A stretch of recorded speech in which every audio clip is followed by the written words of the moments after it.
and your ability to spot blind spots for other people, your ability to have tough conversations and almost take pride in having tough conversations with people instead of shying away from them, makes you invaluable, one, as a friend, but two, in a formal situation where you're coaching somebody or you're mentoring somebody or you're helping someone achieve. All of those qualities are required. You must have a passion for it, right? You must have the eye to see the blind spots, and then have the tact, the technique, and really the balls to have a conversation with somebody that's super unpleasant a lot of times, and be ready for whatever happens. Like, well, they're going to be defensive. Are they going to agree? Are they going to just placate? Am I really going to make a difference? And I think you're the type of person that doesn't even want to have the conversation if you don't think it's going to make a difference. Money aside, anything aside, why are we spending our time, our most valuable resource, and our energy to not make a difference? And I think it just shows when you're in alignment. A few things. In my business, I had several partners leave, had a challenge that came from the outside looking in, seemed like a business challenge. And from your perspective, and the gift that you gave me is that it was really from the inside looking out that I needed to fix. And realizing that in the business I'm in, especially in the space I operate in, relationships are the business a lot of times as well. And so realizing you have to be good with yourself, good, just as in life, in business, sometimes you have to let certain people go, and relationships go to achieve more. And same thing in my personal life. You know, you've helped me with a lot of things of accepting where I'm at, realizing that there's work to do inside. And one of the biggest impacts that you've had, just in a like practical sense, is learning to meditate and get still and find clarity.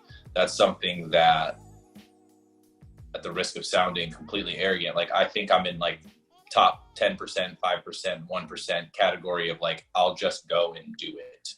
Tell me what it is you want me to do.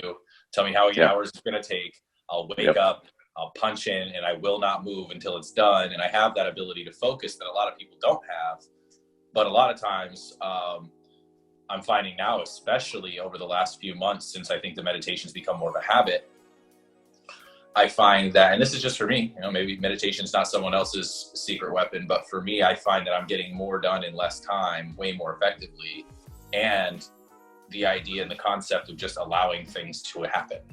Like, there's times where I don't even realize I've spoken something that I desire. I've just said it casually to somebody, and it's not a big ask. It's like a small little thing, whatever it might be. Like, man, milkshakes would be awesome. And it's like my little brother calls and is like, do you want a milkshake? And I'm like, what?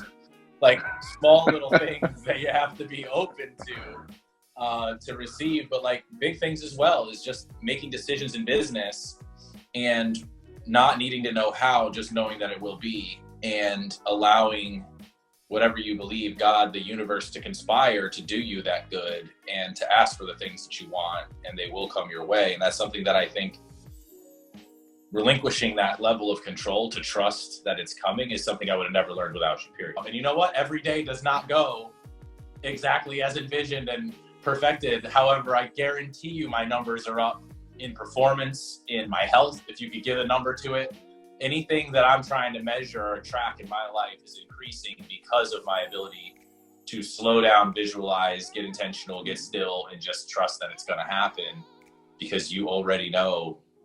Like, we already know what we're supposed to do. We're just scared to listen a lot of times. And that's something that you really did teach me, just to let it happen. But there's a lot of credit to you just never telling me the exact how-to or the what I'm looking for, but just here's something you should consider. Here's a set of questions to ask yourself.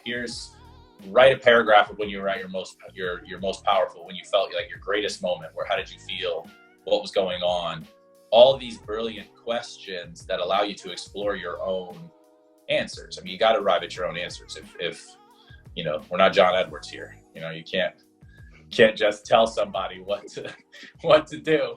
We don't have psychic abilities, but we do have a gift in helping people explore themselves and find the answers, because that's where they are. And I think that's the thing that you provided the most value in getting me 4 wheels on the track. and you were like, it's hard to get a train going, bro, but here's the track. Proceed, you know, and that helped. And the first 60 days of really digging in deep was the hardest emotionally. It was nuts, absolutely nuts, just like funeral daily, like in emotions. And you're like, what the hell? And from that, a ton of answers and clarity.